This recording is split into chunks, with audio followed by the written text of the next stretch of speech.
Hey everyone, Shoenice again. Well, basically it's Memorial Day, so I figure I'd tell a story about me being over in Desert Storm. A lot of people don't even know what Memorial Day represents. It's actually celebrating all the soldiers we lost in every war since the American Revolution. In 1991, around the end of February, we were just in cleanup mode, basically, southern Iraq. We had defeated the Republican Guard pretty quickly, and so we had a lot of downtime. I was S&T troop. What I did is I supplied all the troops with food and water. Not really on like a kitchen basis. They would just come through with their 5 tons. We'd load them up, and they'd come back for 3 meals the next day. We'd usually take a ride to a phone tent every couple days. We just get a bunch of guys, get into the 5 ton, not just my platoon, but other platoons in the company, just random people who had to make a call at a certain time of the day.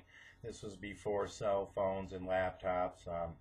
You just hope the one time you took a ride to the place that you were coordinated with that person on the other end, because if you weren't, it was a waste of a trip.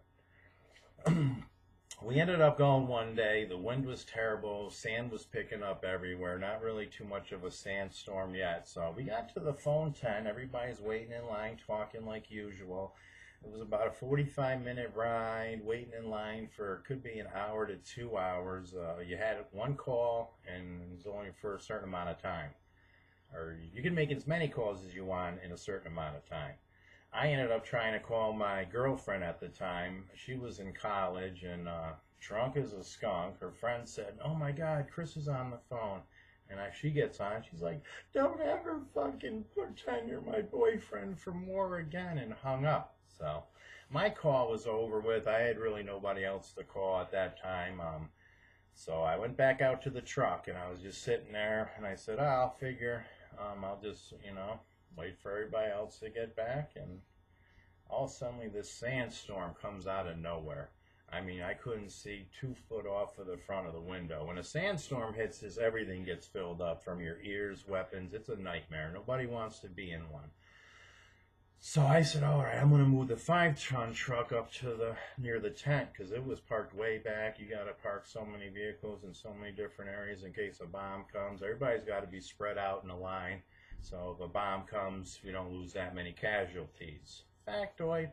Either way, I was driving up into the thing, and I had ran over something that definitely lifted up the side of the truck, and I was like, oh my God.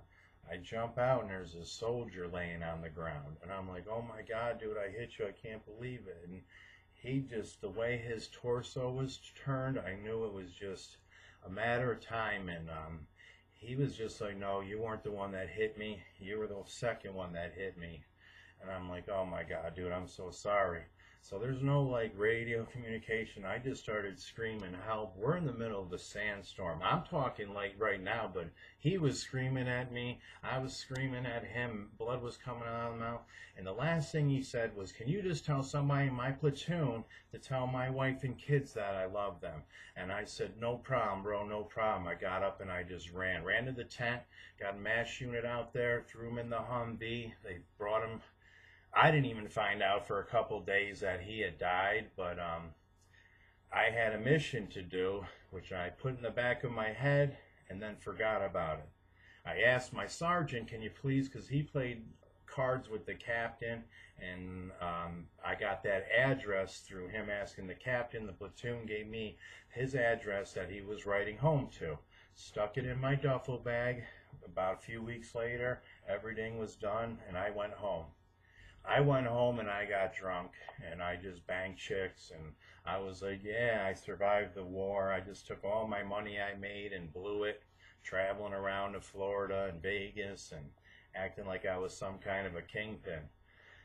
About 3 months later, I was just going through stuff, looking at old pictures, and I came up with this address, and I was like, oh my God, I have to do it. So I was going to travel there, but I was broke, so I couldn't knock on her door and say personally the message that her husband left her before he died in practically my arms. So I just wrote her a letter saying that there's no kind of a scam here. This isn't bullshit. I was there when your husband got hit. I didn't even tell her that I was the second truck to run over this guy, just because, you know, it probably would have killed the moment for her. And I just let her know that, you know, the last thing he said was he loved you guys and he'll be looking down on you. And bang, there's a Memorial Day story for you. So when you're sitting around the barbecue eating hot dogs with that hairy ass Aunt Edna, just remember the real reason you got Monday off. Thank you.